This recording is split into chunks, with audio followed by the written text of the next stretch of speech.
Bon dia, avui en Infocà parlarem sobre el Parkinson i el nou assaig clínic que s'està realitzant en l'Hospital Robert Internacional sobre un fàrmac contra el Parkinson. Primer anem a explicar què és un assaig clínic. Un assaig clínic consisteix en avaluar experimentalment un medicament en éssers humans, els quals participen voluntàriament. D'aquesta manera podem determinar la seguretat i l'eficàcia del fàrmac. A més, abans de l'assaig clínic tindrem que fer unes fases. Primer, el disseny. Primer elaborarem un disseny de com volem que sigui l'assaig clínic a partir d'un protocol sobre una malaltia. Després, l'aprovació.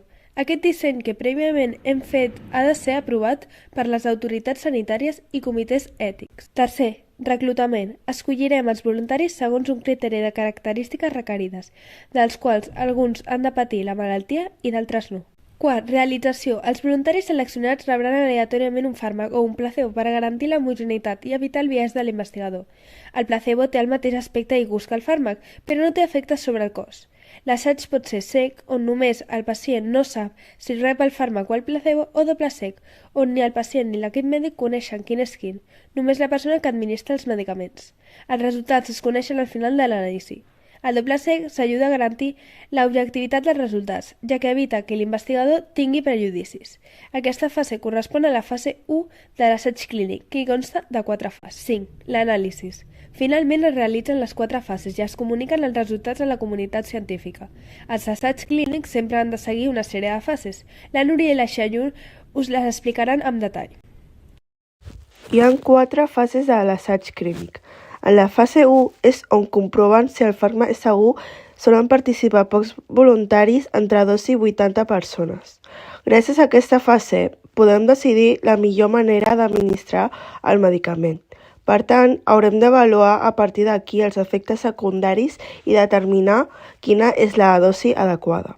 En la fase 2 és quan aquí analitzem si el fàrmac funciona correctament. Per tant, si volem tractar una malaltia, haurem de provar-la en certes persones que la pateixen. Acostuma a participar de 100 a 300 persones i durant uns mesos. Fase 3. Verifiquem els aspectes d'eficàcia i seguretat del fàrmac. Es prova d'entre 300 a 3.000 participants durant anys.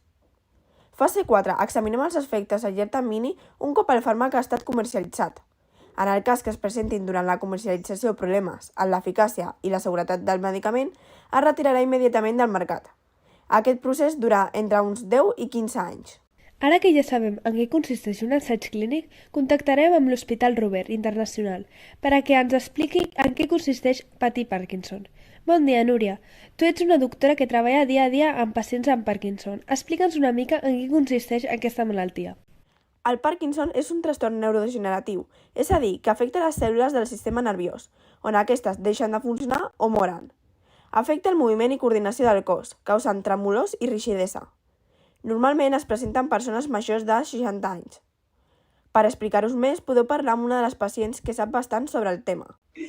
A l'haver estat diagnosticada amb aquesta malaltia, vaig voler informar-me de què passaria al meu cos. Ara us explicaré una mica alguns conceptes claus del Parkinson. Neurones dopaminèrgiques. Són neurones essencials pel control del moviment i la coordinació. En Parkinson es deterioren i moren, provocant la reducció de la dopamina al cervell. Substància negra. És la part del cervell que produeix les neurones dopaminèrgiques. La pèrdua d'aquestes neurones a la substància negra és una de les majors característiques del Parkinson. El sistema central nerviós està compost pel cervell i la mèdula espinal. És el responsable del control i coordinació de les activitats del cos. En el Parkinson es veu afectat d'una manera greu. Control motor. És la capacitat del sistema nerviós de coordinar i regular els moviments del cos. La malaltia del Parkinson interfereix amb aquesta capacitat, resultant en moviments més lents i dificultat a l'hora d'iniciar accions. La malaltia del Parkinson. Aquest trastorn és característica per la pèrdua de neurones dopaminèrgiques, cosa que provoca una producció insuficient de dopamina, necessària pel control del moviment. A més, s'acumulen proteïnes anormals que contribueixen a la mort de les neurones a la substància negra. Els símptomes inicials inclouen temblors, lentitud, dificultat per mantenir l'equilibri i rigidesa muscular. A mesura que avança, poden aparèixer problemes en la parla, l'escriptura, alteracions del son i demència. Tractaments. Actualment la malaltia no té cap tractament, cap cura totalment, però existeixen fàrmacs o cirurgies per alleujar els símptomes. Gràcies, Clara. Ara, Shayun, explica'm com és l'assaig clínic que esteu fent a l'hospital. Ara, a l'hospital, estem realitzant un assaig clínic d'un fàrmac contra el Parkinson. L'objectiu d'aquest nou tractament és modificar la malaltia de Parkinson, intentar reduir o detenir la progressió de la mort neuronal i, al mateix temps, millorar els símptomes i la qualitat de la vida de la persona. Aquest assaig clínic és sobre sec per aconseguir uns resultats objectius. De moment estem en fase 2, però els resultats ja són molt prometedors. El medicament no provoca cap efecte secundaris greus i veiem una millora del moviment del cos en alguns voluntaris de l'assaig que presenta Parkinson. Ara parlarem amb unes voluntaris de l'assaig. Com ha sigut la vostra experiència realitzant aquest assaig clínic? Encara que no sé si m'han donat el placebo o el medicament, he vist una clara millora del meu estat. En el meu cas, jo no tinc Parkinson. Em donen el placebo o la pastilla per veure els possibles símptomes secundaris d'aquest medicament. Moltes gràcies. Com ja veieu, aquest assaig clínic està sent un èxit.